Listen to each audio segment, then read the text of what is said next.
Goeienaand en welkom mense. Dankie dat julle weer is ingeskakel by nog 'n spitsvondige episode van Klipkop Ondersteun in Afrikaans. Ek was redelik besig gewees gedurende die week. Ek het my oë net so effentjies op die nuus gehou, maar ek was besig gewees met ander dinge. Dis hoekom ek vanaand 'n gasspreker uitgenooi het om met ons te kom gesels oor die dinge wat die week gebeur het en sommer oor 'n klomp ander goed ook. Ek is seker meeste van julle ken al vir Robert of Duigan wat hy homself aan die begin genoem het. Ek gaan hom nou vra of dit nou nog steeds sy naam is. Maar voordat ons hom kontak, wil ek eers 'n hallo sê vir die mense in die kleedskolom. Goedenavond aan Johan van B. Hierdie ding is regtig wel in my gesig. Sorry man, ek is seker nou julle oë. Goedenavond, gewaardeerde taal- en kultuurgenote. Goedenavond, Johan van B. Asook Mike en Finnie Simpson, twee ou getrou is altyd hier in die kleedskolom. En die kanaal sê ook hallo Klipkop. Don't know sê ook naand, goeie naand, don't know. Asook Christo D. Ek het net al gesê, ek het nie baie voorbeeld. Al wat ek kon dink is die Brackenfell storie en die Coligny storie, wat twee half groterige saakies is. Maar verder aan weet ek nie. Jaco de Tooi is ook hier so. My magties Jaco de Tooi, dankie dat jy ook ingeskakel het. Altyd lekker om nuwe gesiggies hier te sien. Ek het net op 'n video begin upload. Ek het nou daai ding toegemaak. Okay, hy sê klaar geupload, so ek is happy daarson. Is julle ready vir Robert? Kan ek maar vir Robert 'n luitjie gee? Ek dink ons maak so. Kom ons sit gou my ore aan dat ek vir hom kan hoor. Ooh. Ek het vir hom gesê 5 minute, maar dit maak mens nou klaar net 2 minute. Sit gou myself, daar kan ek myself ook nou hoor. Gooi milies. Dolf de Wolf is ook hier so. Hallo Dolf de Wolf.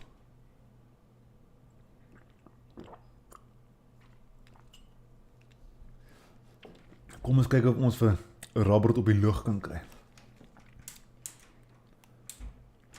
Sit hom daar op die desktop wat julle saam met my kan sien. Ons private DM's.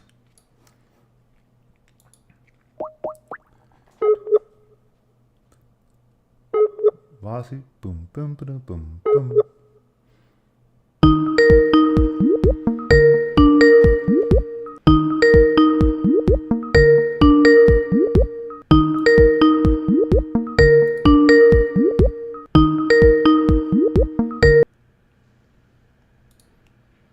Hello. How's it, Rob? How are you doing, bro? Solid. Hold on a second. I've got to close a program that is being very obnoxious and taking up a lot of my bandwidth. Oh, for God's sake! Who's calling me right now? Did you want to take the phone call first? Dit is nou waarmee ek moet werk. Kan julle dit glo? Oh shit, nee. God, ek moet seker van die screen afhaal voordat julle nou sy hele darm sien. Ons kan maar seker so 'n klein tydjie wag.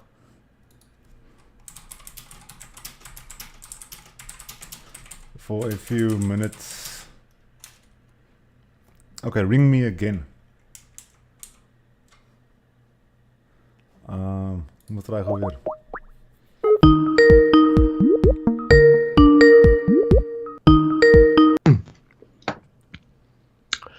No, sorry about that. I think what happened is the Skype app on my phone rang, but like with a delay. Yeah. And I thought I was being called by someone else. Oh. And I tried to kill it. And it turned out. Me. Yeah, I killed you. Yeah. Friendly fire. Yeah, most of I don't know. Is there anyone in the kletskoolom? Why am I speaking English?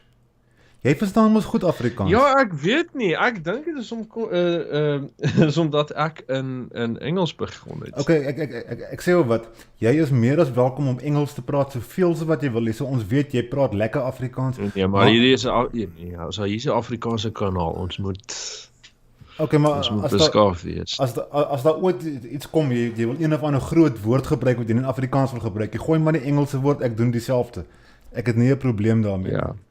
Maar As jy my hoor 'n bietjie Nederlands gebruik, moet my asseblief verskoon.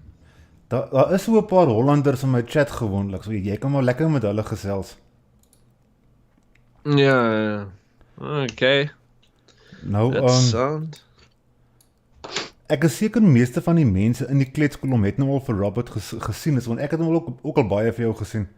En ek het baie gehou van daai eerste 3 video's wat jy geupload het. The Third Dispensation.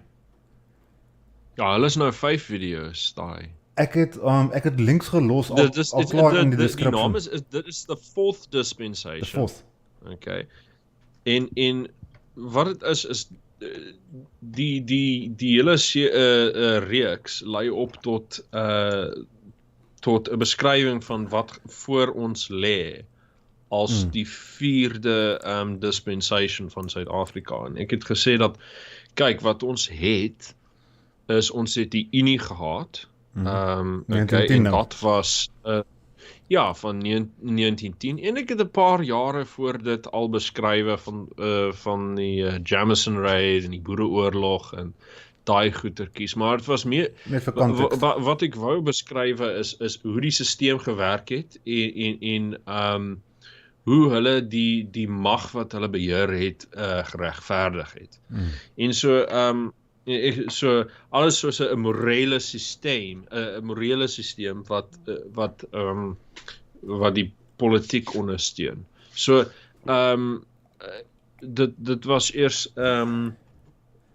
die Unie en dat was volgens de Britse oorheersing van Suid-Afrika in de Vereniging van de Nasie.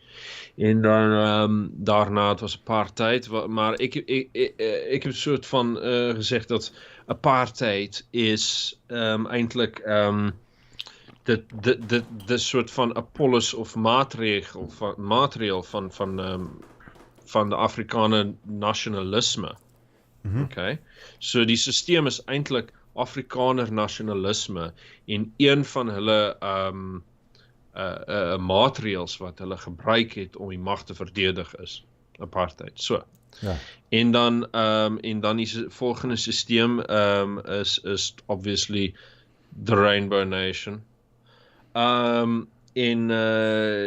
Ja, maar ek het dit in 2 dele gesny want daar was 'n groot klomp goed wat jy moes weet om die huidige stelsel te verstaan en dit omvat wat die ANC gedoen het en die filosofie wat hulle aangeneem het tydens hulle opstand tegen die Afrikaanse nasie.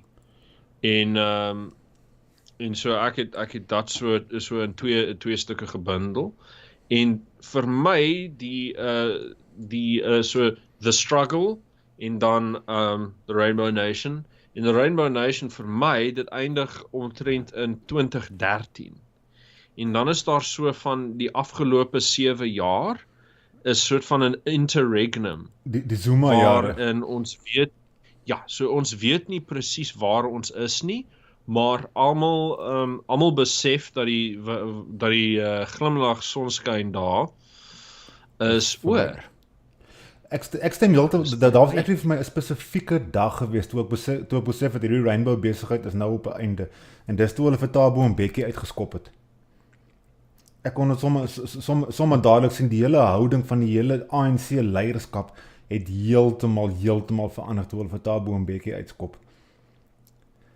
Ja, nee, dis daar waar. Maar ek het die rede hoekom ek 2013 ek besluit het om dat 2013 die jaar was. Ja. So dat kyk, dis die jaar Mandela het gesterf. Dis die jaar die EFF gebore was. Dit was die einde van ons bilateral trade agreement met die VK en die EU. En ja, dit is so groot veranderinge en een van die grootte was die eerste downgrading van Fitch van ons kredietsysteem. En so dit het so allemaal saamgeloop op 2013. En dit was vir my dat was vir my die jaar. Nou in elk geval, as julle daardie noem ons vir jou Marubane of Robert? Ek dink Robert is beter. My naam is nou in die open en so is 'n bietjie raar om te hoor mense my Marubane noem. Dis soort van 'n nickname. En ek gee nie om nie, maar my naam is Robert, so is. Ag, die ding is, toe ek jou eerste keer gesien het, toe was jou naam nog Umarubane, dus kom ek nou nog aanhou met Umarubane. In elk geval, as julle vir Robert of vir Umarubane se video's wil uitcheck, dit is uitstekend gedoen. Ek het vir julle skakel in die beskrywing gelos, gaan net na die begin van die goed toe, en hy het nou 'n klomp livestreams en so aan tussenin weer gedoen. Daai eerste klomp video's is genuine uitstekend geweest. Ja, daar's 'n playlist as mense dit wil kyk. En in die laaste video wat ek gedoen het, ek het besef dat die laaste 7 jare, ek kan dit nie, ek was nie bereid dit aan te tas nie, want dis meer maklik om agter te kyk as jy weet welke hindsight is the best sight. Nee, is nie hindsight nie. Dis iets soos, jy weet waar die belangrike oomblikke in die gelede is, in die geskiedenis, want hierdie dinge hou nog steeds betekenis vir mense wat nou lewe. Ja. Maar vir dinge wat nou aangaan, jy moet nou weet wat maar in die toekoms sal kom, om te besluit wat belangrik is uit wat hier aangaan. So, ek dink ek kan alleen nou hierdie maand, ek dink hierdie maand is nou die eerste maand waar ek bereid is om daai laaste video te skryf, daai laaste script.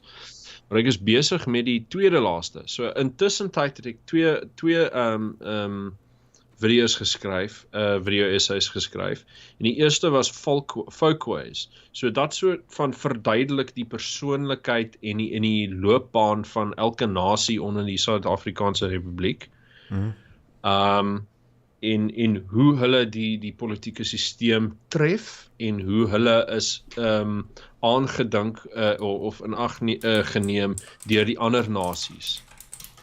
En so dit is soort van 'n prentjie van die relasies onder die groepe en die stede en so ek gee so klein profieltjies van die Kaap en die verskil tussen Kaapse en Noordelikse Afrikaners en Engelse en Zulus en Xhosa en Mfengu en al hierdie fyn dingetjies wat die hedendag soort van in konteks bring. Ja. So en dan die volgende een is revolutionary ideologies en so ek het gesukkel om al die al die afgelope 250 jaar bymekaar te druk om hierdie ding te skep. Maar ek het dit geskryf en ek is nou besig om dit te wysig en alles. Maar ja, nee, ek het langer geneem om dit te maak as wat ek gedink het. En dit kom uit nou byna 40 minute. Ja. Ja, so dat is 'n lange een, maar ek dink is 'n belangrike een om vir mense alles te verstaan wat aangaan. En ek het Ongelukkig kon ek nie Zimbabwe inpas nie en ek dink Zimbabwe is 'n belangrike storie. Definitief. En miskien as ek as ek so 5 of 10 minute 'n klein videoetjie kan maak van die ondergang van Zimbabwe. Ek dink dit sal mense dit sal mooi inligting gee vir mense, 'n bietjie konteks. Want die ANC volg presies dieselfde baan. En ek weet nie hoekom nie, dit is duidelik soos die daglig dat dit stom en fucking destructive is, maar ja, hulle is doelberig om dieselfde foute te maak. Maar nou met erge konsekwense. Almal sê vir my dat ons is op pad na Zimbabwe, ons maak dieselfde foute as Zimbabwe, hulle probeer dieselfde kak hierso. Maar ek sien ons selfbeskikkingsvriende, die solidariteit beweging. Nou ek het daardie boekie van Flip Buys gekoop en daarin het hy 'n hele hoofstuk toegewy aan hoekom ons nie so Zimbabwe gaan word nie. En ek vind dit 'n klein bietjie verstommend. Ja, nee, ons is nie dieselfde land nie. Dit is nie om te sê dat die ANC volg nie dieselfde plan nie. Okay? So daar's eintlik jy moet besef waar die verskille is. Dit gaan nie dieselfde ding wees nie. En vir ons gaan dit oorlog beteken. Want ons het nie daai botsing gehad wat die wit en swarte Rhodesians gehad het nie.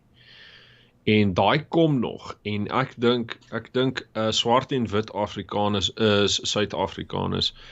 Ons wag om mekaar te toets met geweld.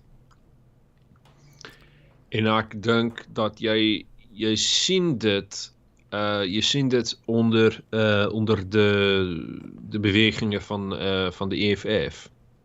Wat zij nou doen is, ze is bezig om ons te toets, om te zien hoe ver ze ons kan drukken, misschien een beetje geweld uit ons te krijgen en te stimuleren tot een oorlog waarin ze denken, oké, wij zijn te groot, te verloren en ons gaan overwinnen. Ik denk dus als je aan deze dingen kijkt, dan besef je dat eigen feit, so de afgelopen 7 jaren, dit is nou de jaren van de EFF en ze hebben 3 stages, 3 trappen genomen. In de eerste trap is een soort van tegen die ANC op te staan. En so dat is, die ANC is soort van uitverkoop aan white monopoly capital. En hulle moet ons aanvaar, hulle moet die Freedom Charter aannemen als een heilige document in dit tot bring it to fulfillment, you know. En so hulle het daai bereik, hulle daai doelwit bereik wanneer omtrent die einde van Zuma se presidentskap. En ek dink spesifiek met Ramaphosa, hulle het 'n deel gemaak. In vrede tussen die twee gevind. Maar ek dink nou dan die tweede fase van hul plan was om private eiendom aan te tas. En so jy sien H&M en jy sien die myne en jy sien kliks en allerhande goede intussen. Maar dis om te sê, kyk, jy moet verstaan dat ons die baas hier is. En ons is nou op die stadium waar daar's geen maatskappye meer die nee sê teen die ANC op enige punt. Okay? En nou gaan hulle voor op die derde fase. En die derde fase vir my is die soft targets. En dat is wit mense self. Ja. So dat het net begin. Net met Senekal. Ja, Dat was die eerste van die derde fase. Dis hoe ek dit sien.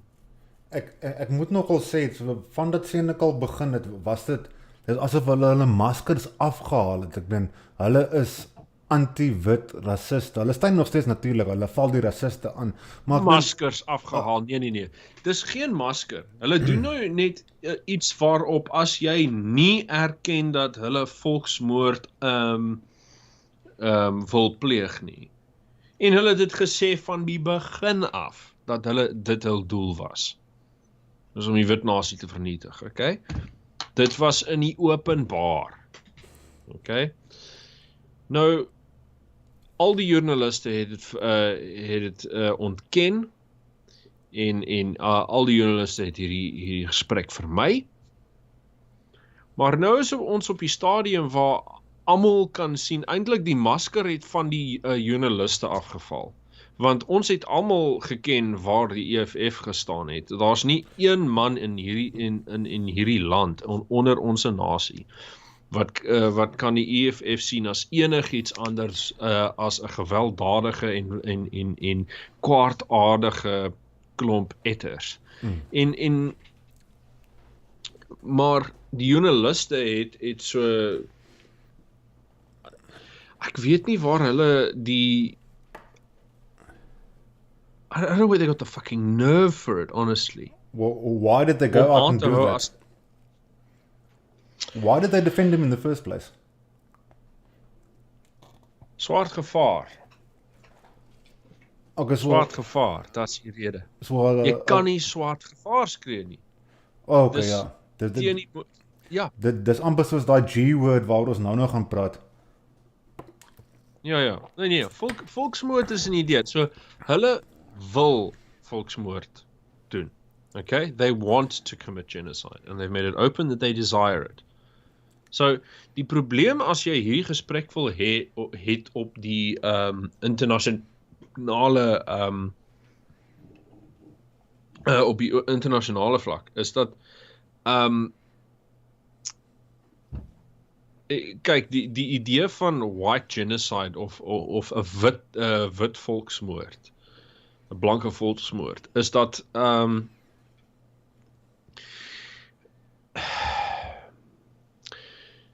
dit is, how should I put it? It's been poisoned. I'm going to switch to English because this actually requires a bit of finesse. So the dialogue has been poisoned by white nationalists in America, for the most part. And the thing is, and I don't mean white nationalists, just white nationalists. I mean, like white supremacists, the whole serious thing. So they've kind of poisoned the discourse and made it so that we can't talk about this issue. Of course, it suits them because what they want is they want to see the bloodshed, they want to see the victims so that they can rile people up and get things started, right? So they're not really our friends. They're happy to let us be sacrificed for the sake of headlines to get their fight started over there, which I don't appreciate at all.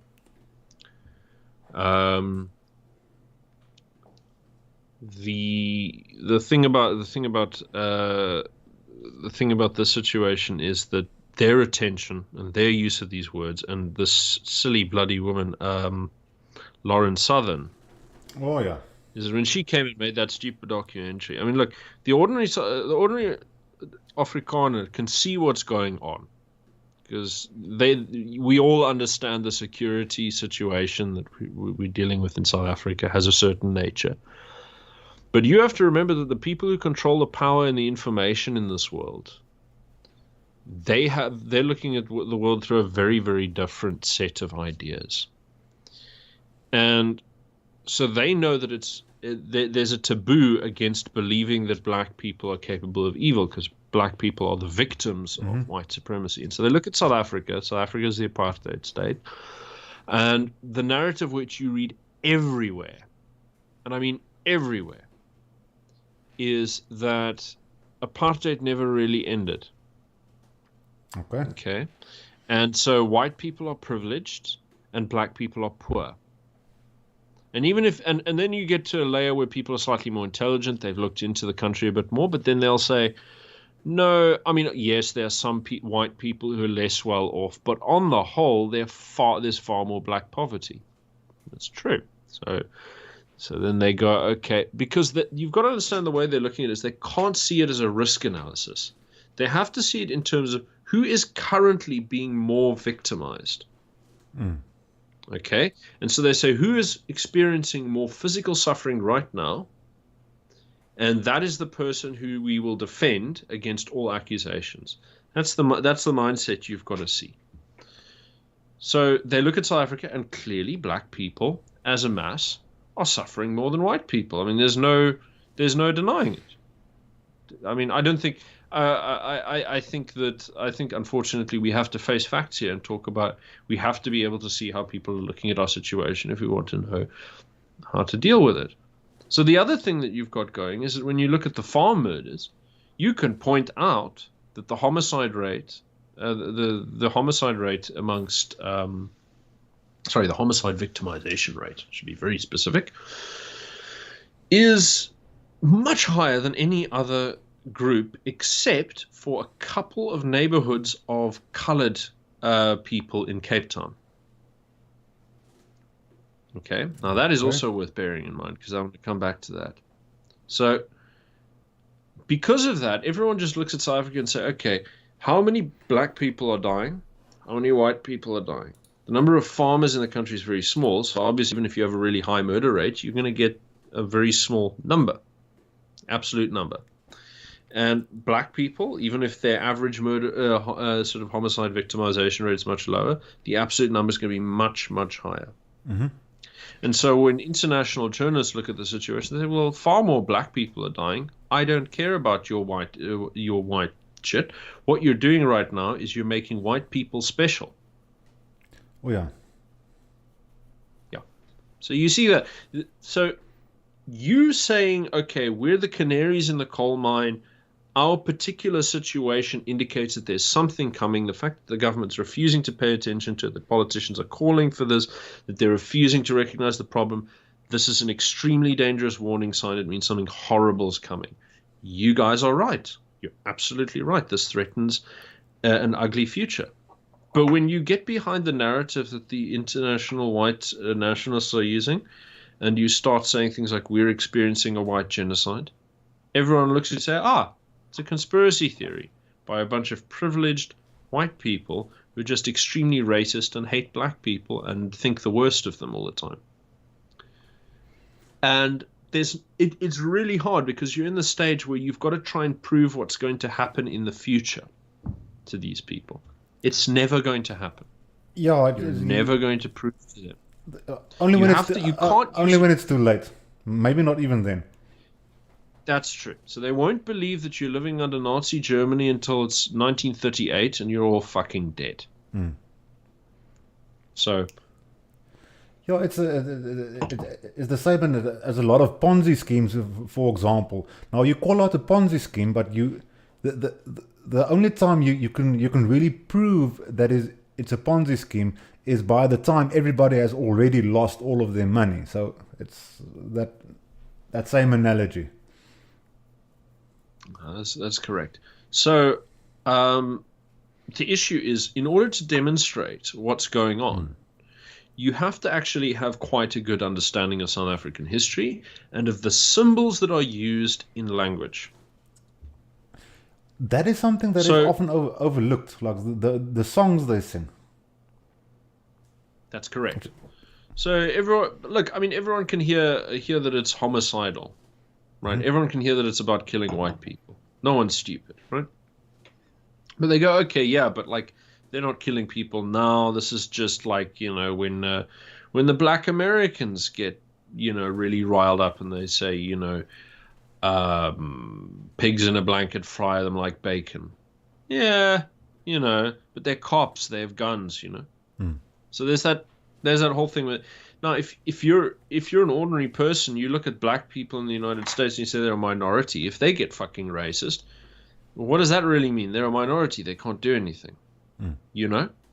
So people will never fear black people at a sort of like social scale, at a national scale. People will not fear black people. They not fear black nationalism in America. And they will not fear black nationalism in Europe. And so people have naturally got a sort of picture of black people as being very weak, innocent victims whose anger is a product of righteous trauma.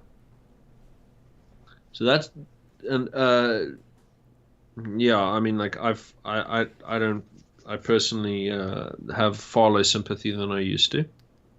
I mean, I used to be a lefty.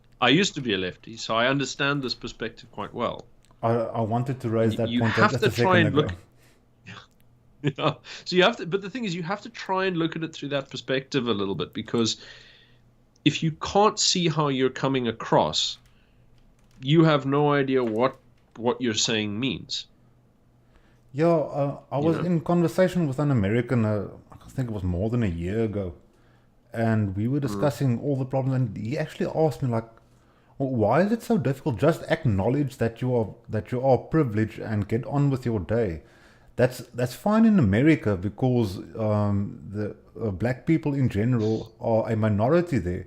But in South Africa, it doesn't stop there. Okay, now I acknowledge my privilege. Now it's starting to, you have to start handing over all your possessions, you know. It gets a lot but it deeper means this that side. the reason that you don't acknowledge your privilege is because you don't have it. You don't have privilege. If you're a white South African, you don't have privilege. Privilege means that you are living by a separate set of rules from the rest of society, and that those rules advantage you. Okay? So, That's what privilege means. And in South Africa, there's a separate set of laws that privilege one ethnic group over all others, and they do not privilege white people, colored people, or Indian people. They privilege black people. Black people are privileged in South Africa by the most fundamental definition of the word privilege. Okay, so the wealth in the black community outweighs the wealth in the white community as well. Whatever people are willing to say about it, there's a lot of creative accounting being used. But the fact of the matter is, black South Africans as a group have far more economic power than white people as a group do. Creative accounting, you say? Well, yeah. I mean, because look, one of the things that you'll hear, if you're listening to people in the EFF crowd, who are all stupid, of course. Okay, let's be careful, of course, because their leadership is not stupid. Their leadership is quite intelligent and very malicious. But the ordinary sort of EFF type is kind of stupid. And what they'll do is they'll continually quote figures that are from 1991. They'll say that, you know, white people own 87% of the land. White people own this. White people own that. In 2013, it was the first time that white people actually tipped below the halfway mark for ownership of stocks in the JSE.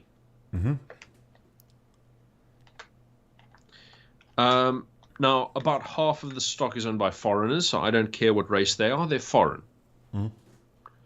Between domestic people, which is the rest of it, it was roughly 50-50. And it sort of started pitching towards black majority ownership of the JSE then. Over the past 7 odd years. Well, no, in 2013. That's why I say over the past so 7 that odd was years. the tipping point. That was a tipping So point. the past 7 odd years, it's gotten worse. And if you look at sort of there was a study that was put out in 2014 by the Helen Suzman Foundation based on 2011 data, and they demonstrated that a huge amount of property and wealth had been transferred from white to black hands through taxation, through grants, through tenders, through whatever, just the constant erosion of economic opportunities for white people. And, well, minorities in general, actually, if you want to get serious about it. It's a little frustrating. Sorry. It's a little frustrating. It's a little frustrating the way we handle politics at the moment, because, like you said, they only give you like the cherry-picked facts on the one side, and then you only get cherry-picked facts on the other side, and the general public never gets to see the whole picture. it makes my hair stand up straight because I'm so angry. Why can't we just? It's part of this whole rainbow dream I was indoctrinated in. Let's just like bring everything to the table and let's be honest with each other. And it's clearly never going to happen. No, but look, here's the thing. In any society, right, you've got people who have different levels of education, intelligence, opportunity, whatever.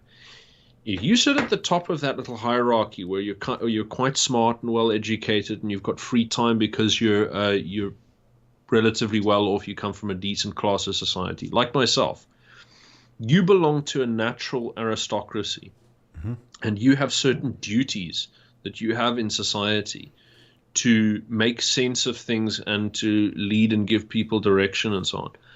And I'm not like a business leader. I'm not like a big political leader. I'm not going to come down and magic the economy right up. I'm not Kali Kriel or those guys. I can't make an AfriForum happen for you. You know, I'm not that kind of leader.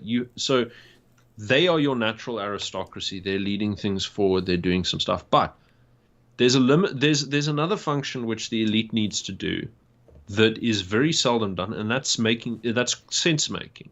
You have to produce new narratives that help people understand their situation, because they don't all have time to do this. People are stuck doing hard work. Not all of them have been given the opportunity to understand complex political ideas and institutions. And so even with my sort of, and trust me, I know it seems impressive for people who haven't gone to university, but I'm really not that special. Okay.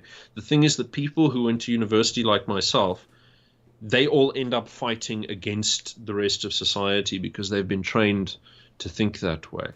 Okay.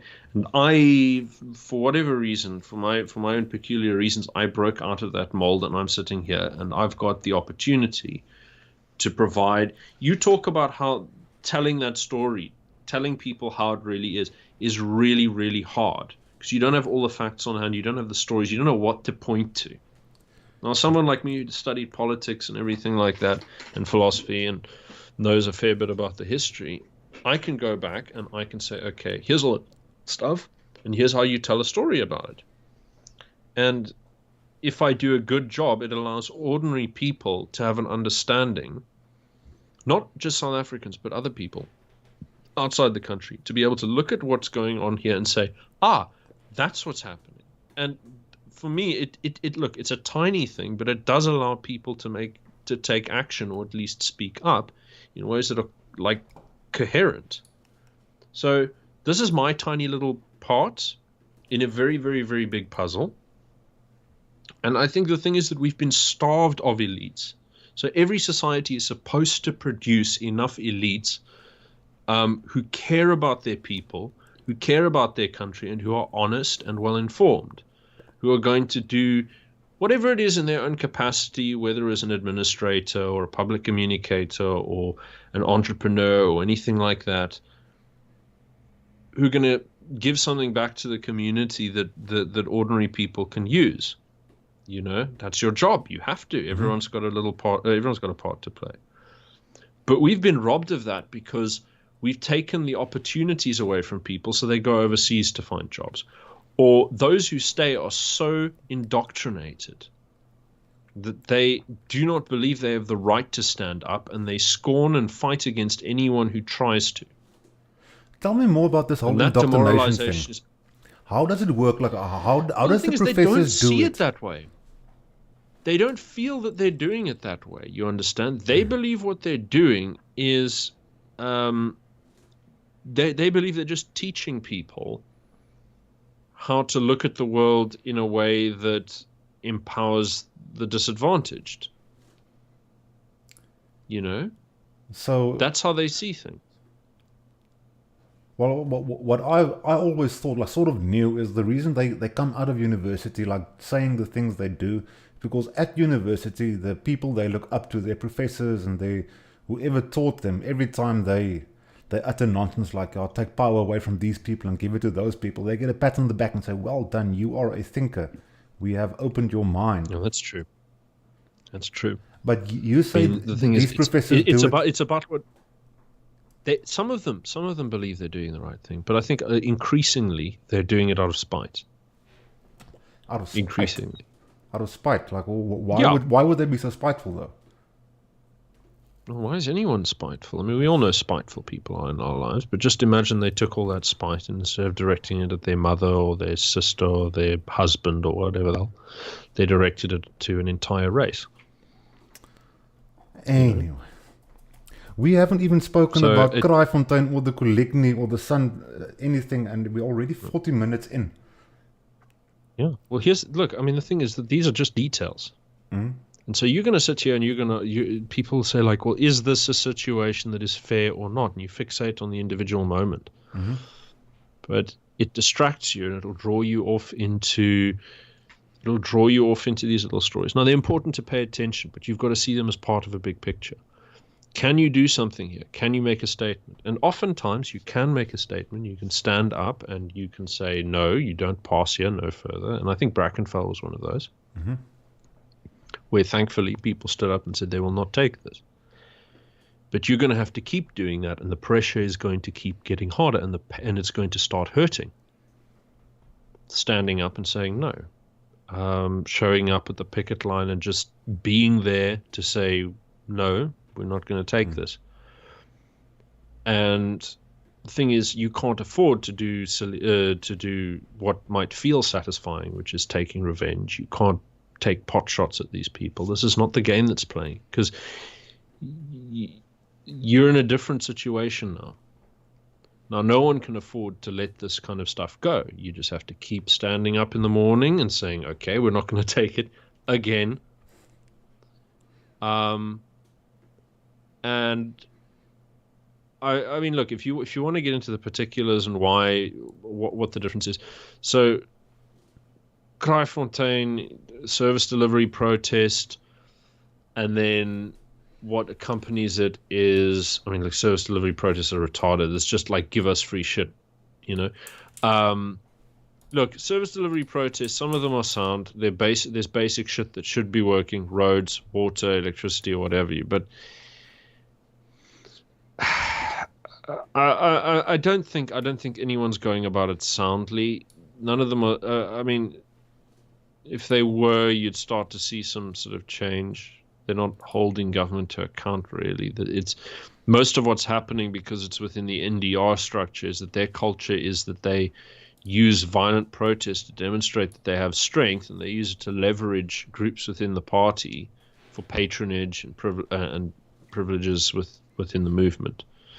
So that's usually what it is. And now the strategy is to use the EFF as shock troops to push the NC's agenda. That's the way I see it. Of course, the only way you could possibly confirm it would be to bug Malema's phone, which I don't have the ability to do. But look, Kraaifontein, all of these things, there's always something you can take away from them and say, okay, this is a change here, this is a change to the system, this is good, this is bad, or whatever. Kraaifontein's big change is that they've moved to saying we're going to target people's homes. Yeah. Yeah. So now you watch for that. Now you've got to wait and think, well, when is that one coming? When is the other shoe going to drop? I just realized you can't see me on your side. No, I can't. Why didn't you tell me? Let me just start this. Oh, because I've had this thing before. With Unati when we do our little Cape Independence Sundays things. Let me see if this works. You're going to see yourself, but me too. So you're going to watch the actual stream. The reason you alluded to that earlier, that that these isolated cases, and that's something that you do really well. That's why I like listening to you. Is that you can like bring the broader context to this whole thing. Now I know, like I'm like on my gut feel. My gut feel is telling me this is 99.9% that the protest that happened at Tygerberg Raceway, where they stole land, etc., at Bloemfontein, And those people that were involved there are the same people that are now involved with the whole Brackenfell protest and this march to Kraaifontein. It seems like they seem to be making exactly the same noises, and they come from exactly the same area. The only difference is last time they talked about Bloekombos, and this time they talked about Kraaifontein, but it's exactly the same people according to me. It's quite possible. I mean, I don't know people's names. I don't follow a list of EFF members or anything like that, so I don't know. But I will say, I think that's immaterial. It's part of the same movement. You've got to see as the National Democratic Revolution is one movement, and everyone understands what it means. You know, it's the total ownership of all land and property in South Africa by black people to the exclusion of everyone else. So that's what the NDR, and of course the nationalization of all private industry and wealth. So that's the National Democratic Revolution's aims, and you've got to see it that way. And of course, guarantees against pretty much any difficulty in life. You know, so it's stupid communism with like a racist flavor to it. It's not very complicated. Every ordinary person on the street knows it, and they're either for it or against it. And so it's very easy for people to organize for the National Democratic Revolution outside of party boundaries. So whether or not they're the same individuals kind of immaterial unless you're doing like a detailed security analysis, and I don't think that's necessary for ordinary citizens to do. Well, you had JP Smith on your show the other day, and like what he told me, what I heard from him, that's actually from that interview that I started piecing this thing together. It seems like there is a certain group that has been moved to that area of Bloekombos. I looked at the satellite images. It is a section of a RDP town that has been built, and then there's like a 10 to 15 meter buffer zone around that town of Bloekombos, and it's just shacks like sardines next to each other, and this is where the people live. And I'm pretty sure it is those people that are going for the land grabs that are also now making trouble in Brackenfell. That's why I put that two together. Well, yeah, and I mean, look, all of these things are about the same phenomenon. It's you will understand that everything that you do belongs to us, and you will bow down to us, and you'll salute us, and what have you. And okay, I think just for 1 second, let's move away from my head is hurting already. How was your day, man? Are you doing all right? I would like to take a few comments from uit die kleedskoolom uit. Ek moet weer begin Afrikaans praat. As jy enige vrae het vir Rob, die oues is super slim. Jy kan vir hom vrae gooi in die kleedskoolom. Nou ek het nou nie aan mekaar dopgehou nie. Ek gaan net so vir 'n oomblik gaan ek 'n sigaretjie aansteek. Sê my, hoe het jy in? Ja, ek het net nou opgehou hoor. Opgehou rook. Ek sal oproep. Ek is nou, ek dink byna 2 weke nie gerook nie. 2 weke, en dis moeilik as jy wyn drink saam met dit. Ek weet altyd as ek wyn drink en ek het probeer op 'n rook, dan raak die craving eers erg. Ja, die twee maak lekker vriende, nê? Ja, jong. Maar ek dink meer my gedagte is helderder as ek nie rook nie. True, ne? Ja, so. The cigarettes numbs the pain. How did you end up in the Netherlands? Like, how did you go study there? Did you like from after school, or how did you end up there? No, I studied at UCT for 6 years. Oh, 6 years. And how long have you been in Netherlands? 2.5. 2.5. And you are in Amsterdam? No, I'm in Bergen op Zoom, which is down south. Bergen op Zoom. Yeah, Zoom, like Zoom, like Zoom meetings. Yeah, Bergen op Zoom. Zoom. Okay. And yeah, it means the mountains on the border. But I mean, the border has moved since the town was named, and the Bergen are very small. Like you'll fucking laugh. Like it's like a gentle slope up to the middle of the town. that's like 200 meters up from sea level.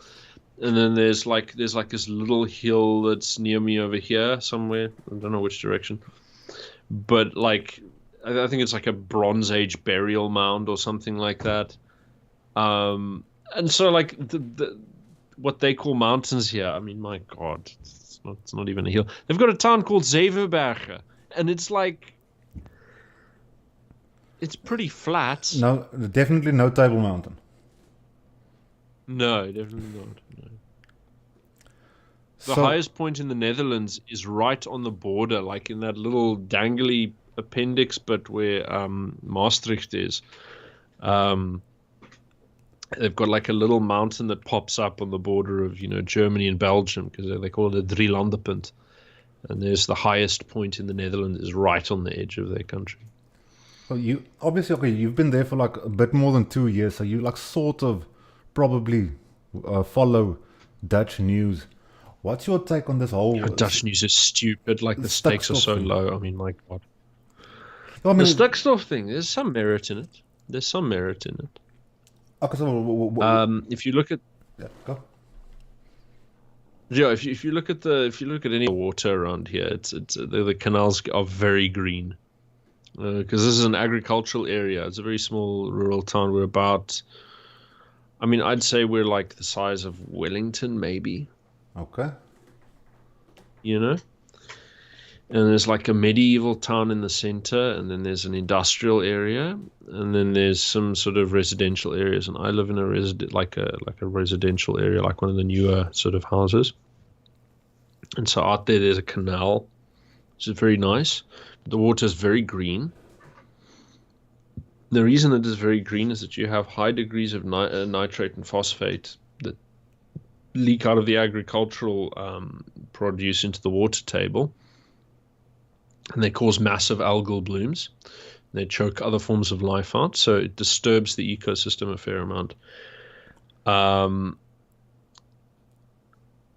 But there's been an argument over it because they're actually lowering. And I mean, look, the Netherlands is the highest intensity farming of almost anywhere in the world. Mm-hmm. They're a tiny little speck on the map, but they are the second largest exporter of food in the world. I've looked into that statement, and that is not 100% true, but it's sort of true. There is truth in the statement. Well, it's not the biggest food producer in the world. It's the second highest exporter, which is a slightly different thing. I mean, look, China produces a lot. I know Russia's grown a lot recently. Last few years, they had a massive boom in their cash crops as well. Also keep in mind, a lot of that agricultural produce is flowers. Also keep it's not stuff that people can eat actually, or like a lot of it isn't. But no, they do a lot of things. They're extremely diverse. They're the only place outside of Madagascar and I think some island in Java or something that grows vanilla. And so the Netherlands does a lot of things you wouldn't expect. They do a lot of fresh vegetables. Their farming is very big on vegetables. Mm-hmm. They have a lot of, and I mean, so you'll find like countries in Africa where like their biggest source of food is the Netherlands for some reason, fresh produce they get from the Netherlands. So, the Netherlands, very, very diverse food stuffs. I mean, they've got cash crops and everything, but it's not where they get most of their money from. So it's not tonnage, but they make a lot of money from it, Do they also especially like the Afrikaners here in South Africa, it's almost like a farming culture they see as part of their identity. Is that true, that side, or not? No, not at all. Not true. They're very they can be very cosmopolitan and very sort of, very liberal. If you ask the Dutch people what they see most essential to their culture, it's the idea that they're tolerant and liberal and easygoing and fun-loving. It's that kind of thing. Yeah, it's that kind of vibe. So okay. But the Dutch farmers do have they do have a harde streak through them, hey? They really do. Okay. You ever see the farmers' protests in the Netherlands? It's really something. You remember the boerenproteste last year? Well, it's been going on for a few years, and I'm constantly following that. Yeah, because it was less spectacular this year, but certainly at the height of it, when they busted down the town hall doors in Groningen with the tractor, I mean, like, it's really exciting to watch because most Dutch people are very sort of apathetic, or they're very beschaafd, or they're, whatever. But the farmers, they're like, nah, we don't take this. It was really, really something. They behave like I mean, Dutch people barely stand up for anything unless they're told to. they behave like the people from Brackenfell. Oy vey, but they like their doof doof music here as well. Hey, like northern suburbs would feel very at home here outside of lockdown. They'd have like every other weekend there'd be like a massive rave other side of the lake, and you'd hear it guarring across the water. Okay, now that I like really softened you up to this whole Dutch thing. Like people like yourself, you said in the show, like people should know their history, should know where they come from, they should know their facts, X, Y, Z, and that extends to like where your culture comes from. You should know your roots, but you should only know. You should only go back to 1652. Don't trace it back further because don't make that connection with Europe. You're going to land in trouble. Why do you say that? Well, when did I say that specifically? Well, I'm sure I said. I'm sure I must have said something, but your words weren't exactly that. Yeah, but it's sort of like try to steer clear from making a cultural connection with Europe. What was the context? What was the context? Who was I talking to? That is actually a great. It's one of your latest ones, and it was pretty late in the show as well. Because. No, looking to where you come from and looking at the Dutch influence is great. It's a great thing, but it's sort of, we aren't Europeans, not anymore. I mean, the English are more European than the Afrikaners are by a long streak. Okay, but white South Africans on the whole, we're not quite European anymore. We still have a touch of the West in us, but especially once you go looking at the real Plattelandse boer, that guy is not European anymore. I mean, for damn sure, he's his own species, and so you can look at Europe, but the disconnect is absolutely, it's unbelievable. It's like trying to compare, the some of the people that you find in rural Latin America to modern Spaniards. There's just like someone you'll find in the living on the Pampas in the middle of Argentina is going to have very little in common with the fellas in Spain. Very little. Because Europe has gone through revolutions in the meantime. There've been transformations of society that are comprehensive. When you said that statement, it was almost like I felt it was aimed at me for some reason. I've got like Piet Hein in my whole intro video, like I really. Man, don't be slack. I'm not. I wouldn't do that. If you like, dude, getting into the Dutch, it's like there's so many fucking interesting points of contact. Think about Bergen op Zoom where I am now. So right over here at this town. If you go to the center, there's like a little square off the center of the place, next to the Markiezenhof, and it's around the edge of that, like this little terraced square where there's like restaurants and bars and things.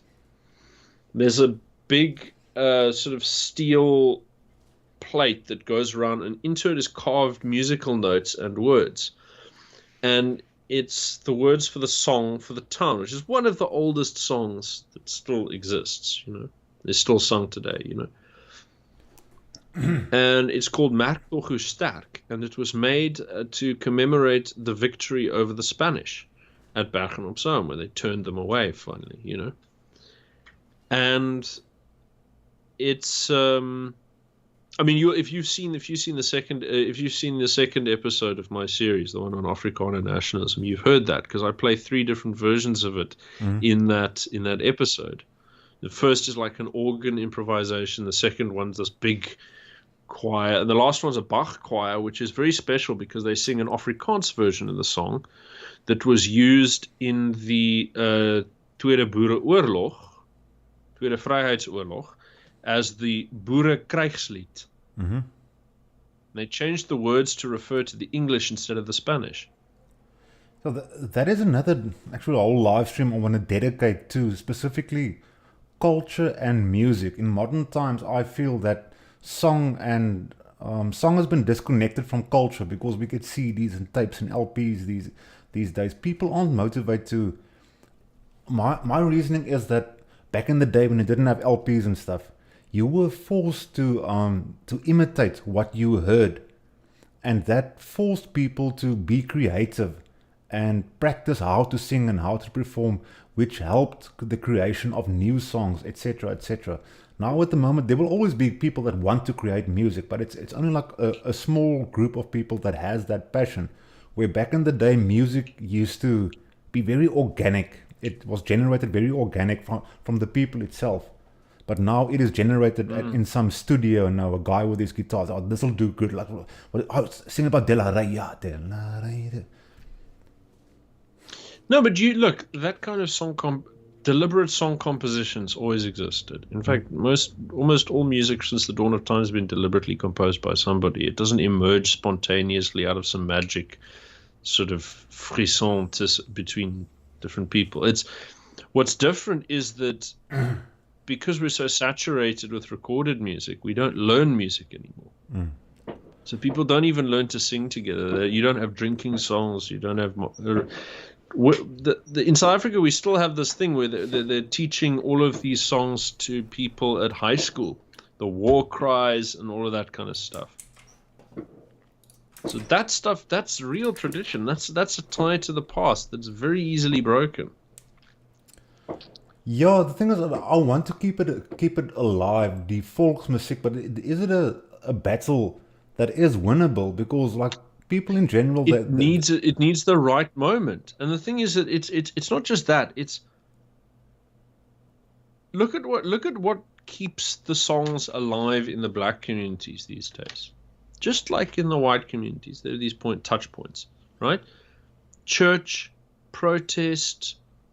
You know, there are moments where music comes alive. And there are little moments where you'll sometimes see like a few white protesters try and sing a song. But the thing is that we don't have memories of the songs that will really inspire. And for me, if I was going to pick something for Afrikaners to sing at protest, I would have picked Maak tog hoe sterk. I don't know if you've ever like sat and listened to like a really lekker version of that thing, because it's powerful. It's a powerful song. I can maybe get a copyright strike and like pull it up. And we can play it to the audience. No, there won't be copyright strike. There won't be a copyright strike. The song is so old. Let me just see. It's absolutely ancient. See if Hundreds I can of years find old. There's something. no copyright. You say it's Merk nog hoe sterk. Merk with a C. No, MERCK. Tog hoe sterk. There we go. Google finished it for you. Sterk. Let's take the top So one. it'll be the first one. Dutch patriotic song. Merk tog hoe sterk Bergen op Zout. Okay, you won't hear it now, but just give us like 3 minutes. It's powerful shit.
Well, there we go.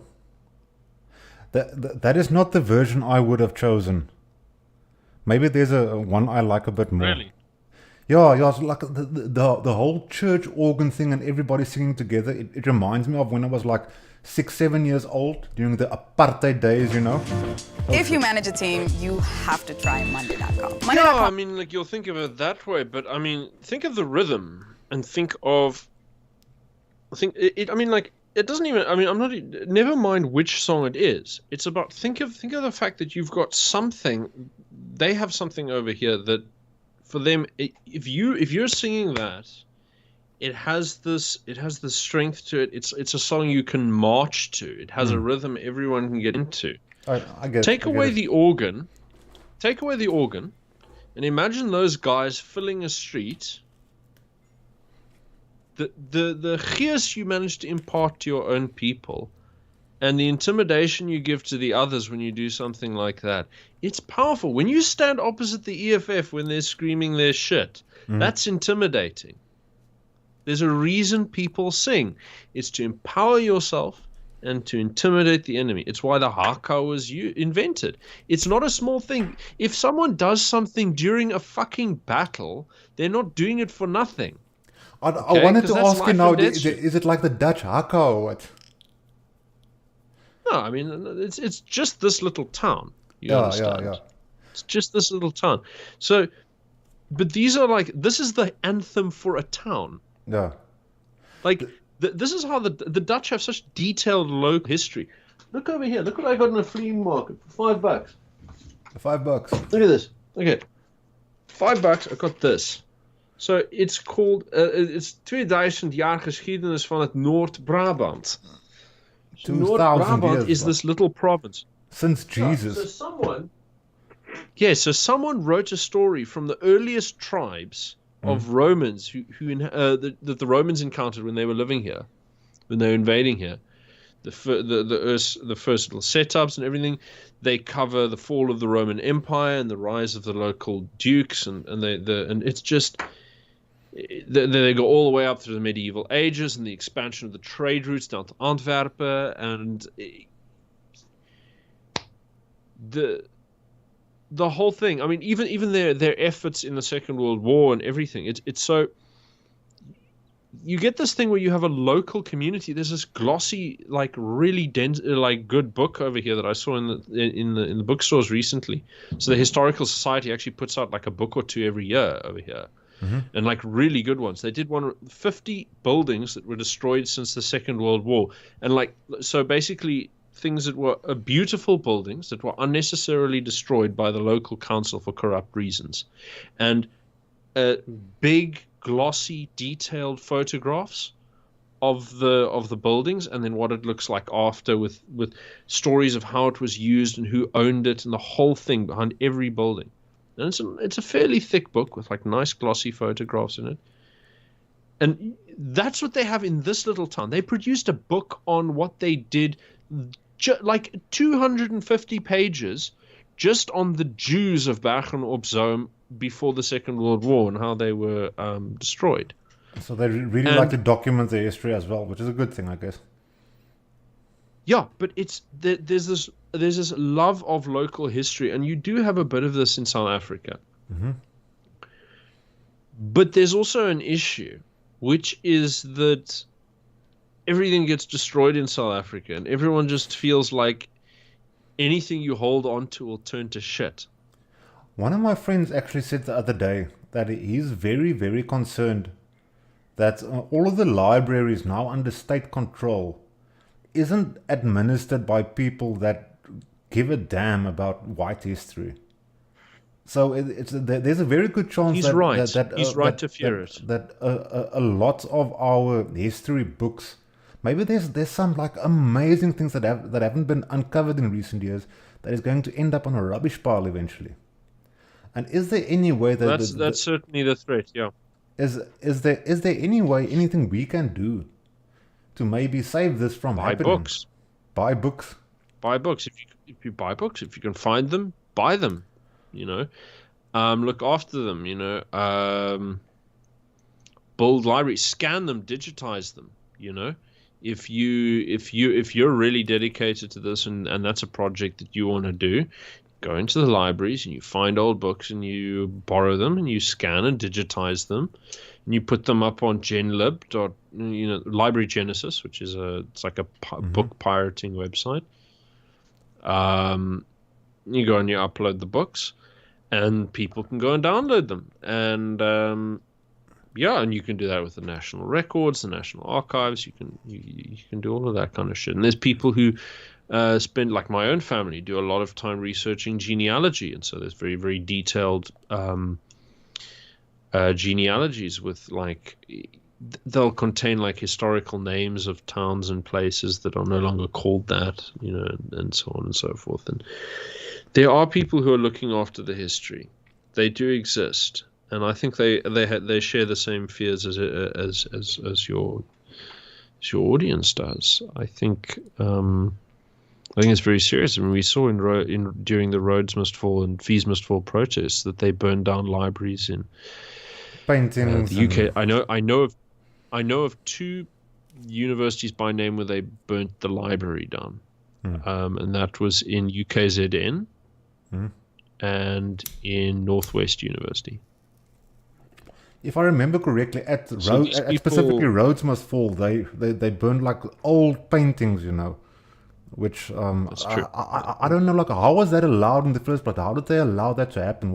There was just no security or what? Max Price Max Price was not in charge of the situation. Who's Max Price? I'm very angry at the man. He was the vice chancellor, and so he'd use security, and then he'd tell them to clear people out, and then he'd get shtick for it, and then he'd sort of cry about it and say, "I'm sorry," and sure, go ahead, do what you like. And then he'd realize that he'd now let them go too far, and then he'd try and crack down on them again, but then he'd worry about the security overreach. And so it was this he made himself look extraordinarily weak and also lash out unnecessarily when he wasn't supposed to. So he just screwed the university. His terrible, terrible leadership screwed that university forever. In fact, screwed our whole country forever. If he was smart about it, he could have made the whole movement just slowly fizzle out by just having a consistent and a consistent and strict application of clear and unambiguous rules. But he didn't. Instead, he flip-flopped and gave people room, and then backed off, and then gave people room and clamped down. And it was a fucking useless performance. And then eventually they asked him to leave, and they replaced him with a woman who, quite a fairly narcissistic, fairly racist, but reasonably competent administrator from what I hear. But they're now wanting to kick her out because she's not radical enough. They want someone who really wants to kill white people as opposed to someone who's just sort of comfortable with the idea. So there's two more things I wanted to get to. Firstly, you did one of your latest shows was about Smuts. He was like Smutsikins. But the thing is, the Brits were in control from 1910 until the beginning of apartheid in the 40s or whenever. Why is it like Smith is an Afrikaner guy, isn't he? Why was it? How does it work? How does that dynamic work? The Brits are in control, but like the prime minister is he like the puppet for the queen, or how does it work? How does those dynamics work? South Africa had enormous independence. Enormous, more so than almost any other British dependency. That is a part of. That's the real paradox. That's the part of like my history. I don't know. I decided to take my history from 1652. And you said about like taking photos or like uploading your books to the internet. There is no proper English version of the Dagregister of Jan van Riebeeck. There's a Dutch version that you can get from DBNL, but there's no English version. and I sit with the originals, and it's just going to take me days. But I really want to take photos and upload it to somewhere. I just don't know. It was published in 1952. Will I get into cuck? Put it on BitTorrent. Put it on seed it on BitTorrent. Throw it up on what's it called? Library Genesis. If you can get good, scans of these things they're really worth something, especially if you can make them searchable. Like you convert them into, so there's a feature you can do with like Adobe Acrobat where you can convert them into a PDF which has text recognition, and then it can go and find the words. I messed up a little, and I underlined, and I made like little notes in the book, but no, it doesn't matter. Doesn't matter. No one's gonna care if they're getting the book for free. Can't find it anywhere else. They're getting the book for free. It doesn't matter. You know, it's valuable as is. But so the reason I feel it's significant is because if you go on sahistory.co.org, you can find a copy of the English version of only volume 2. Now the book is divided into 3 volumes. Now volume 2 is when they started importing slaves and all of the nasty things started to happen. But I'm 3/4 of the way through volume 1 at the moment, and we had pretty damn good relations with the indigenous people here. And I feel that they're just like trying to push that narrative, and they uploaded specifically only volume 2 to maintain that one narrative. That's why I feel volume 1 should be readily accessible to everyone.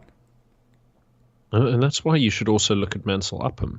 Now he has a lot of stuff on his blog online. So if you Google Mansell Upham, you'll find his blog, and a lot of it's like it'll contain, if it has text in it. He's actually big on like the Afrikaans digters as well.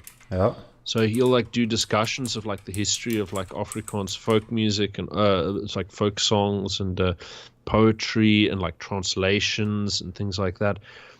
He does a lot of genealogy. He's written like really, really detailed history, original history, like proper digging through the archives shit, like not your grandma's history where she scans the old newspapers. It's the real deal, like serious historian stuff.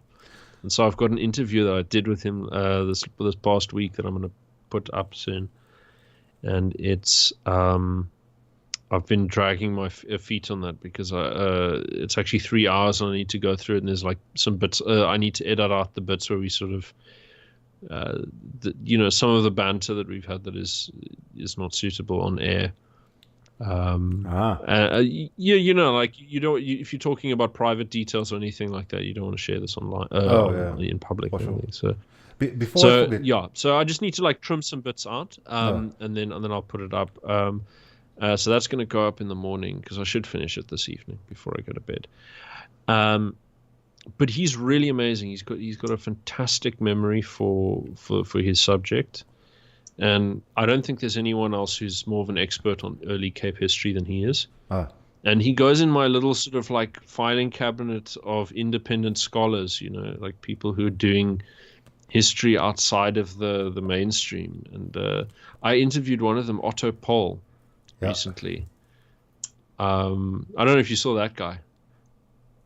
I watched the first 12 minutes, but the level of English you guys use was just like way above me. I switched it off. I'm sorry. I couldn't watch it. That's the first one that I just like shut down. I'm not getting this. I'm wasting my time here. Ach nee, wat ek verstaan dit. But Otto, no, he seems to have very little patience for empty discussions, and like it took a while for us to warm up in the conversation, and I think it got more sort of like lively later on. Early on he was very much sort of like short answers and so on, but shit. No, but like independent scholars are important. People must do this. We have a comment from Don't Know. He said, I think the Cape was found in 1500s already. The native was already translators. The thing is, there's a reason why the guy we met here in 1652, why he had an English name. His name was Harry die Strandloper. And Harry die Strandloper was a jet setter. He was to Bantam, Batavia. He traveled with the English, and the local people really enjoyed the rice that the English brought them. So yes, there was like plenty of interaction before Jan van Riebeeck. That is, I'd do that book every I wouldn't Sunday go as far as evening. plenty, but there certainly was some, wasn't there? Well, How when you say plenty, I mean how many times were the English landing to refuel in the Cape? that is a good question. That is a part of history I still need to answer for myself, because like I'm only focusing on the Dutch part, and by the time we like seriously arrived here were indigenous people, like they say broken English, but they were like, some of them could speak some English. So there has to be like has to have been quite a Quite bit a bit of interaction. contact before them. Because they had to learn it. Yeah. Sure, but well, look, hit Mansell Upham's blog up as well, because he's got details on this kind of stuff. He's got some hectic details as well, like Underground stuff. Yeah, I mean, it's not even underground. It's just sort of like fuckloads of detail. Yeah. Like, on shit that you didn't think was going to be interesting, and then he looks into it and it's like, holy shit, there's all of this stuff underneath it. You know that song Simbamba? Mm-hmm. That nursery rhyme, like trap op sy kop, dan is hy dood. Yeah. That shit. Yeah. So he does a whole breakdown of the different versions of this song that float around, and like it contains all kinds of horror stories about sort of postnatal abortions. Oh wow. And it always sort of seems to resurface in these moments in Cape history, whether for the coloreds or the whites, where things are going really horribly. Okay. And it's sort of it really gets dark. It really gets dark. But so he goes into like the lyrics and where they come from and what actually they're referring to and so on. And it's very, very interesting. So anything from like nursery rhymes to like the funny characters that sort of pop up during the early Cape, later poems during the 19th century and so on. And there's some really interesting details that you get to if you look up. I don't know if you've ever used Google Scholar. No. Yeah. I only started reading like last year. Serious now. Well, the thing about Google Scholar is anyone can actually access it, and like there'll be some articles that'll be behind a paywall, but you can actually go read them if you go to Sci-Hub.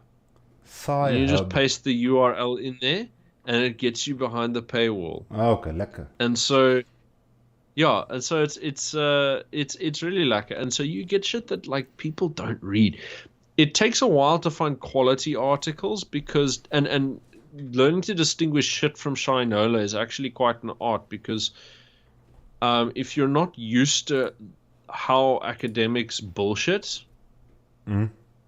then it's very difficult to get around it, because academics are very good at pretending to be extremely neutral. So you'll read almost anything and you go, wow, this is very dry and very neutral and very sort of like unemotional, and it feels very detached. And then you get like halfway through and you think, it takes a while for you to learn the games they play, and it's very difficult. But look, after a few cracks at it, you'll start to get the flavor for things. I mean, the one thing to look for is you've got to try and find, you want to try and find articles that have a lot of citations. And of course, this does mean that you're going to end up getting a lot of the mainstream lefty stuff. But even that stuff has some stuff in that you can use, that you can look at. But one thing that I would recommend if you're really interested in like interesting Cape history is a guy called Ahmad Davids. And he was a giant. Ahmad Davids. with a CH, Ahmad. Davis. Ahmad Davids was David. he was a scholar at UCT, and he was like, he studied the link between Arabic and Afrikaans. That is another thing I want to get into. I'm also busy with a book. It's a guy called Theo Schonken. Now he went to the Netherlands. They had like this. It was like a bursary scheme. They call it the voortrekkers or something, where they take a couple of guys from South Africa, give them a bursary to study in the Netherlands. So his whole he finished his degree in linguistics and something else. He learned how to speak like Dutch and German, all of that. So he did his thesis in Leipzig, and it was all about Afrikaner identity, and like the idea of his thesis was to prove to the European world that we are not European anymore, like the whites in South Africa. But the thing is, while I'm reading through his book, I'm using his book to prove to the people that we are more European than we think. It's very weird how that worked out. But there's also like old nursery rhymes and things in there which you spoke about earlier. Yeah. But there's one last question. Here's a quick one. I should have asked you way earlier. Johan van Beer is also from the Netherlands. Asked, kan jy asseblief vir Robert vra hoekom hy gekies het in Nederland te bly? Dis waarskynlik nie slegs die buitengewone voedselproduksie nie. Ja, oké. De reden waarom ik in Nederland blijf was alleen hier te studeren. Ik heb Nederland gekozen, want mijn ouders wonen hier. En ik wou mijn masters doen bij een internationale universiteit. En deze universiteit die ik gekozen was Leiden. Ik studeerde bij Leiden en ik heb een masters gehaald in augustus. En ik krijg mijn diploma op een ceremonie in 2 weken, ik denk. En dan... maar de reden voor mijn ontsnapping was dat mijn universiteit was... Ja, het was vol volksmoordpraat en ik was zat met dat kak. Waarom moet ik betalen om door een ander kut te laten horen dat ik behoort niet te bestaan in mijn eigen land. Dat klopt niet. Ik wil het niet. Ik kom hier, ik word behandeld zoals een mens voor de eerste tijd in hoeveel jaren.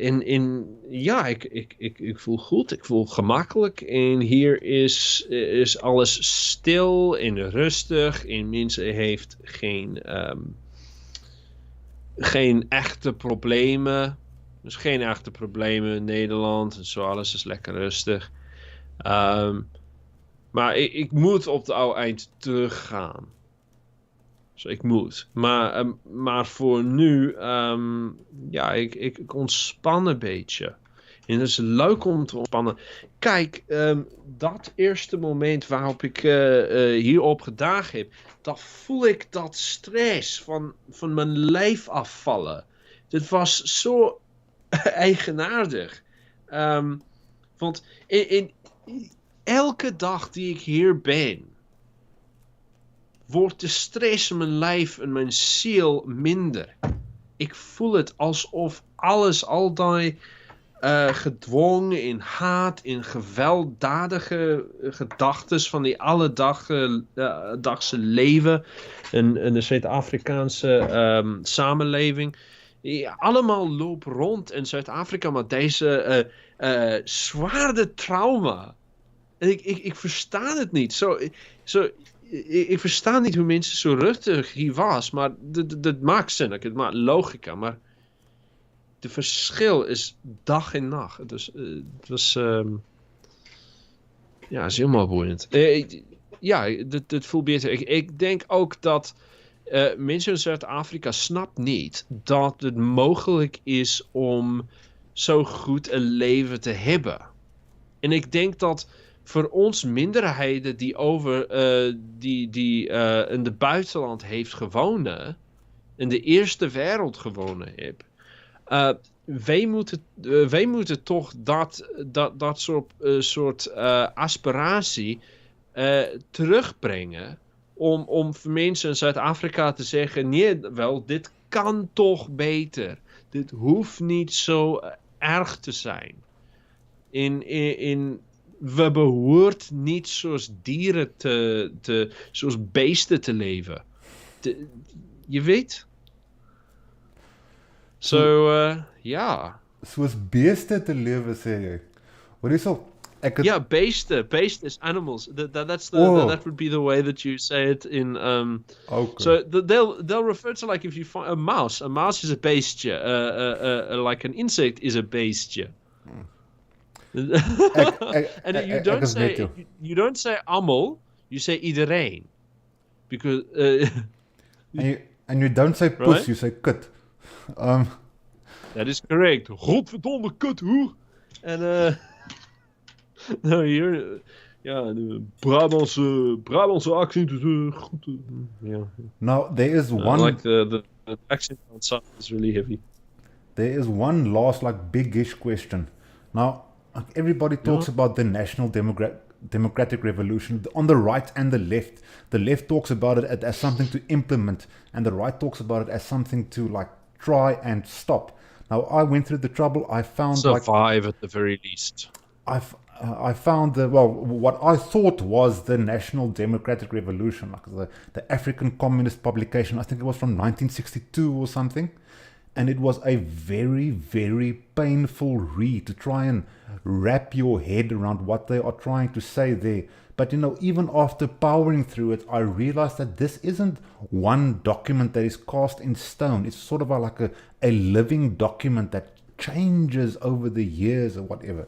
So I'm going to assume you are more in touch with what the National Democratic Revolution today means than what it meant in 1962.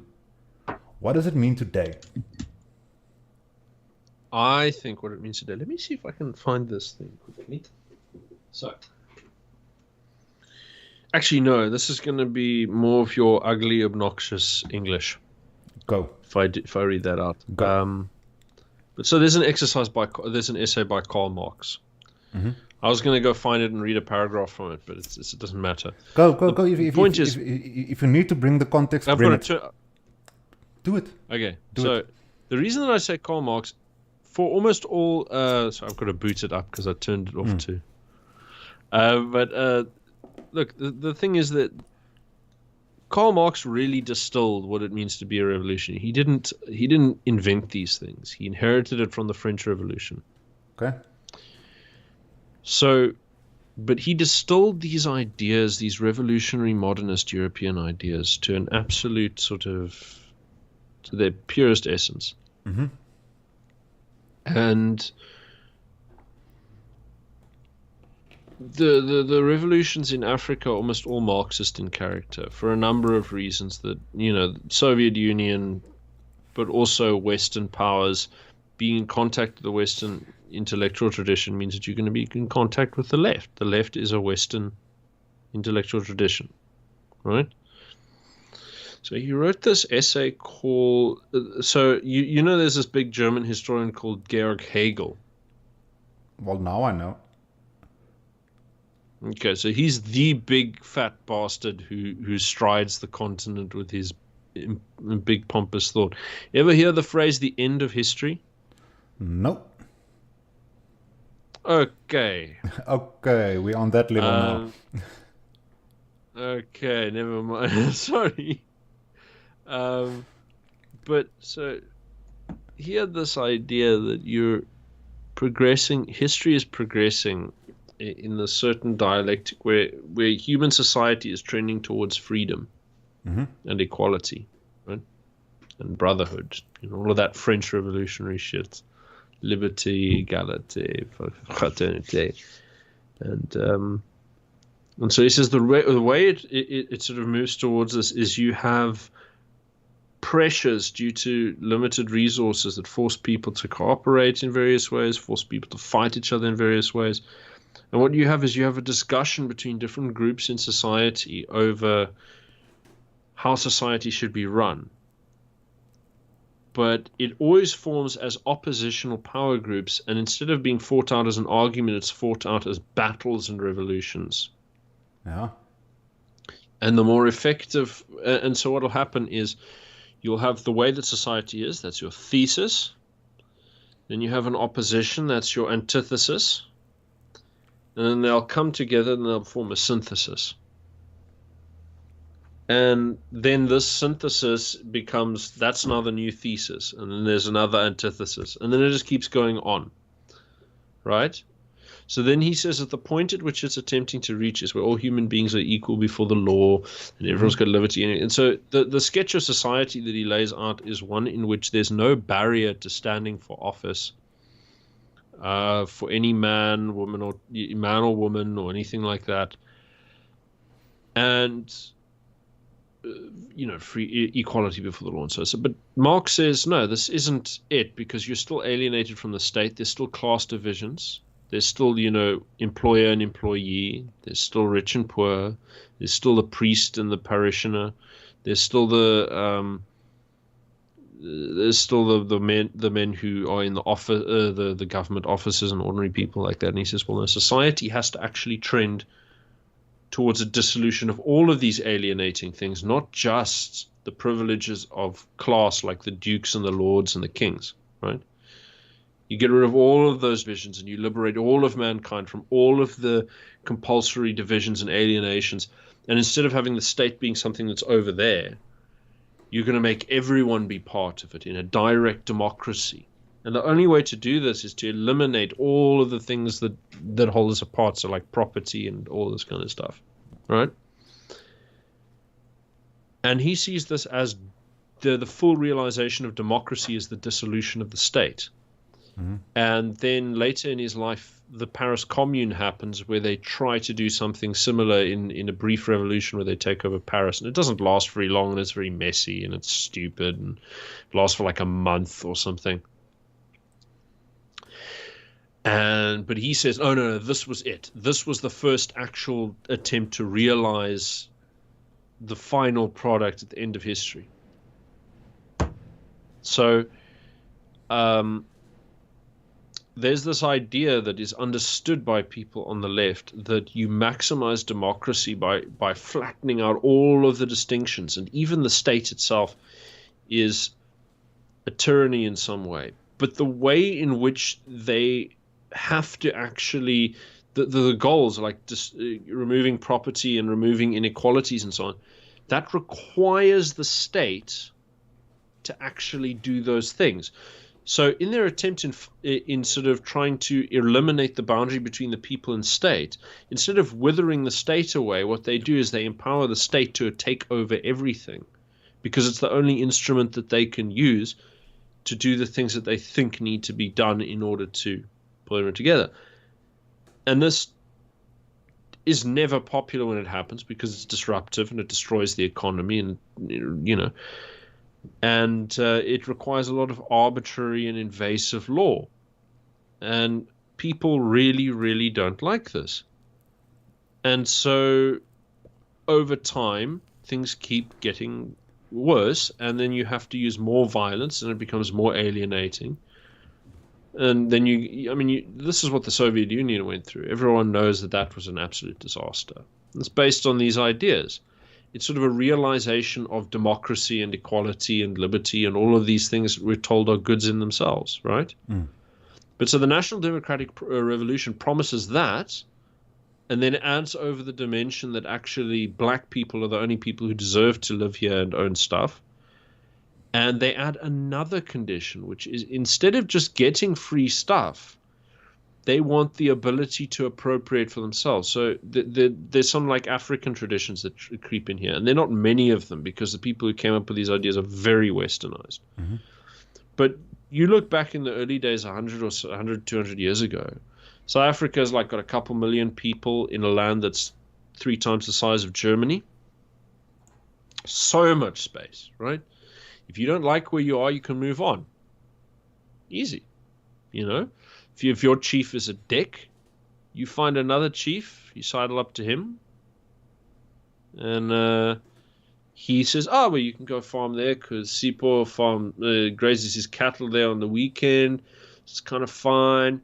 And like, that kind of thing, where it's like an arrangement. You sort it out. You maybe gave a couple of cattle to your lord, and then the lord sits there and he presides over you, and then he says, and then when there's a dispute between people, he'll intervene and he'll hold counsel and he'll smooth everything over. So he plays the judge, he plays the local administrator, he plays a religious ceremonial role as well. But if he causes trouble and he's bad at what he does, people just leave him for other guys because there's so much room, right? So much space. But that's the thing, is the right to set up your land wherever you want is now, it's now part of the Freedom Charter. So you read the Freedom Charter from 1955, and like one of the items on there, I don't know which number it is, but they want the ability to set up land wherever. So all of this stuff, all of these land invasions that you're seeing, it's the way that the ANC is fulfilling the Freedom Charter. That's how they're doing it. Is by letting the ordinary people. Are you okay? I'm alright. Don't worry. Okay. Like I should have mentioned this. Like you never noticed. Like I was in a wheelchair and I haven't lifted my ass in like more than an hour. I didn't know you were in a wheelchair at all. You don't follow my show. You mean like an office chair on wheels? No, like I mean like, I'm a paraplegic. Oh, noit. Oh, noit. Okay. Okay, no, I somehow managed to miss that. The thing is, it's. I'm sitting down too. I mean, how do you know I'm not a paraplegic? Because you're not constantly bracing yourself, like I am. Oh, righty. Anyway, like I totally interrupted you there, but I just had to lift my ass there. My body was killing me. Oh, okay. Yeah. Okay. Well, what the fuck was I talking about? I don't know, like, so I asked you about the National Democratic Revolution, and like, I was totally confused about like what it was and what it's now. Land invasions. So the it's an understanding that they're trying to get to this like utopian communist thing where they're all one community, the like perfect freedom, perfect equality, perfect, democratic union of everything. The whole utopia. It's that sort of like that whole thing that they inherited from the Europeans, right? Mm-hmm. It's that picture that's where history goes towards. And they're not going to stop pursuing that until everything has been burnt down. Yeah, exactly. They're not going to stop until it's all fucked. Okay. And the thing is, people who believe in this, the thing is that property rights are a tyranny in their eyes. And so anytime you enforce property rights, you're actually like, it's like one of Marx's contemporaries, a guy called Max Stirner, he came up with the phrase, property is theft. Mm-hmm. So that's generally the idea, is that there's no such thing as rightful property ownership. But so the National Democratic Revolution, depending on who you're talking to, you're going to get like people who are real communists and believe the people must own stuff, whatever the fuck that means. And then there's other people that means like the people must own them in the sense that black people must own everything. And then that's the end of that one. I've noticed it's very open for interpretation, this National Democratic Revolution. Yes, exactly. Mm. And that's what happened with Adolf Hitler. He follows partially in the direction, in the tradition of the left, partially in the tradition of the right. And so the fascists and the National Socialists were like a sort of synthesis of socialism and revolutionary nationalism. Mm-hmm. So they were like a combo. They were like a combo of the two, and that's kind of what you're seeing here with the National Democratic Revolution. It's a combo.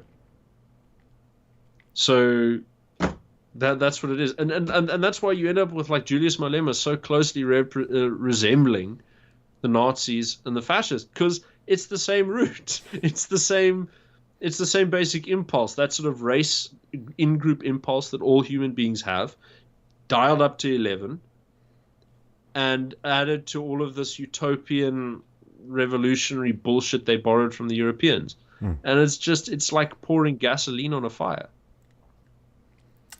Well, I'm done with all of my questions I had for you. There's something I always do in my show. We're almost 2 hours in. And I always like my viewer interaction. Ek trek altyd die mense op die screen. Dan kyk ek vir hulle hierso. Do you have the chat up in front? Can you see the chat or not? Oh, I can see it. Yeah, I can see it now. Well, if you have... As a species, we are fundamentally insane. What does that even mean? Oh, do you know what's interesting? There's one of my favorite quotes. I don't know if anyone wants to read a really good book. They can read G.K. Chesterton.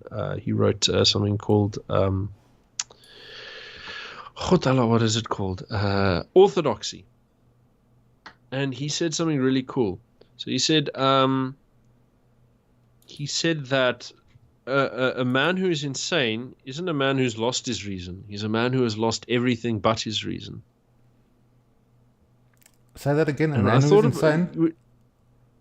So insanity is not when you lose your reason. It's when you lose everything but your reason. And so he has this. So if you talk to insane people, they're always giving you this like really like rigid argument that's completely detached from reality. But like internally, if you ignore the meaning of the words, it's like it makes perfect logic. It just has no meaning. Oh. So like you'll listen to like people who are going really nuts, and they'll say, oh, this and therefore that, and that's how that works, and because I saw that, this is happening, and all of this kind of shit. But it's just detached from reality. There's a saying in Afrikaans, jy praat baie, maar jy sê niks. Yeah. Is that what you're referring to? Am I not understanding it properly? Sort of. I'm talking about much closer. I don't know how many insane people you've ever met, but I question my own sanity every day. Well, if you're questioning, then you're probably fine. But no, that's interesting because he also said that it's the insane believe in themselves and nothing else as well. And so this whole idea the modern man obsessed with reason and believing in himself. He says everyone is making themselves insane by believing in themselves instead of God and putting reason above common sense. Because you listen to an intellectual can provide you with like the fellow I just spoke to, Karl Marx. He's got this big fancy argument. And where does it get him? It's insanity. It's extremely, extremely rational and extremely fucking stupid. The biggest thing, like I almost like fell over out of my wheelchair while I was reading that African Communist National Democratic Revolution, was he sits with this idea that human beings in general, like everybody's going to just like realize that we are all going to have to pull our own weight and do the same work to achieve this. That is never going to happen. Like I know people, people don't do that. No, man. And we do better when we're all doing our own little bit in our niche. And because we know what we can see, no one else can see what we can see. No one can understand the whole economy.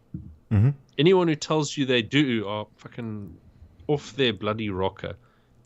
You can see the tiny bit of the economy that's next to you. Just take care of that one, and everything will be fine. Like, if we go and we vote for these wankers who pretend that they understand the system because they've got big charts and numbers and shit. They don't know what's going. They don't know how. They haven't got control over the thing. So they fuck everything up. They are bullshitting you, bro.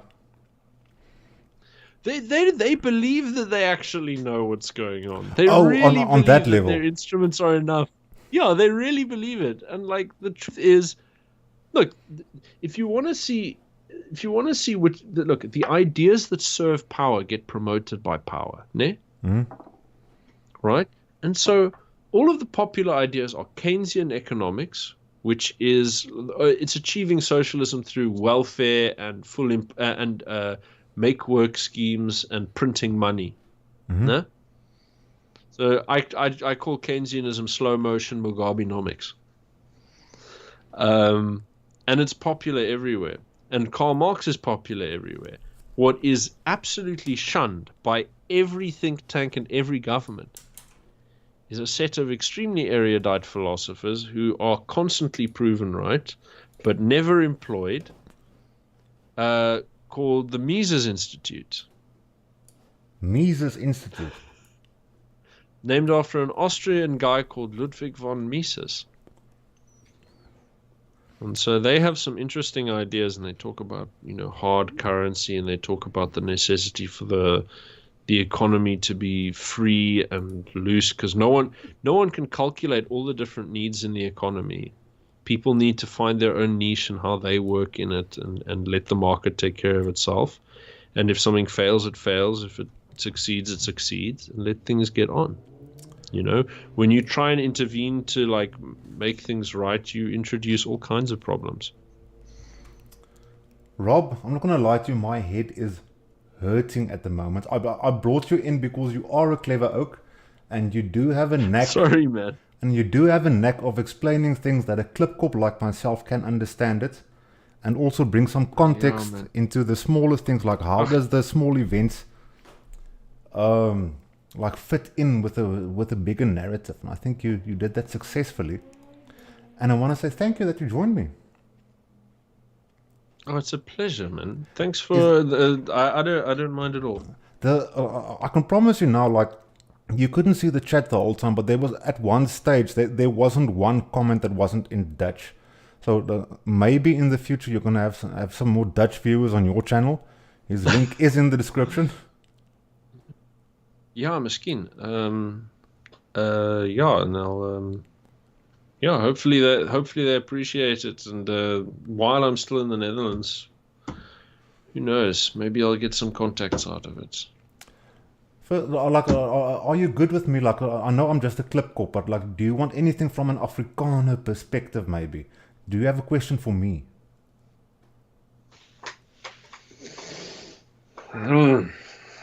That's a difficult question. If you don't, it's fine. Yeah. I mean, sure, but I tried to find so I went after, I interviewed Arends van Zyl recently. No. So I did anyway. I put that's up on the Young Cape channel, right? Oh, okay. So I interviewed him about NP van Wyk Low. Mm-hmm. So I don't ask Afrikaans people for the Afrikaans perspective.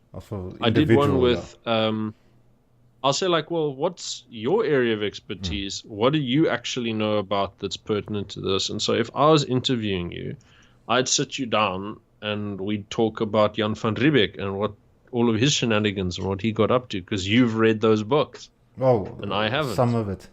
But I mean, you are 100% correct. Yeah. We shouldn't ask people to represent their. And I usually also say it's only my voice as an Afrikaner, and there's many things I really disagree with Arends van Zyl with. I sort of don't even follow his stuff anymore. No, but he was good. No, look. Here's it's good because you find something that someone can talk about and can be good at. I mean, I also spoke to Mr. Wynand Boshoff. We talked about all kinds of shit. Right. So when you go to, you go to people, you find something that they're specialized in that you don't have. It's like that old what's the phrase? Comparative advantage. Okay. Right. So you find the one thing that they can do better than that you're not going to find from other people, and you ask them about that, because otherwise, it's there's nothing to go on. Even the smartest person, if they're just oh, well, you're an American, tell me about America, and then they'll go, well, it's American. But if he's a botanist and you say, well, look, I've been wondering about this plant, and he'll go, oh, right, yes, and then you have a whole thing. It's it's like if you've ever, it's like that whole thing with when you boil water that's got lots of sugar or salt in it.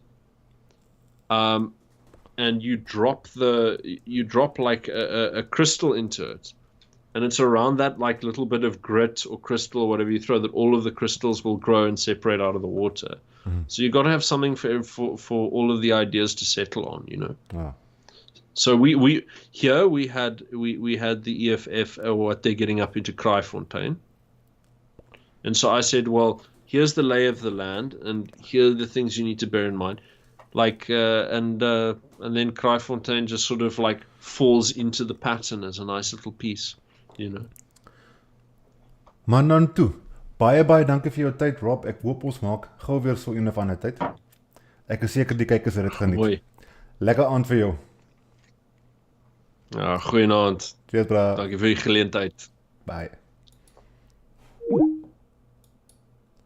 Mense, ek gaan nie vir julle lieg nie. My kop is genuine seer. I like Addams too, Willempie also. Ek ken hulle ongelukkig te goed. Ek ken die mense ongelukkig te goed. Ek sit in sweet al hierso. Mense, is nou al vir 2 ure aan die gang. Ek moet nou nag sê. Ek kom agter dat die Hollandse interaksie baie meer was vanaand van dat Rob half Holland gepraat het.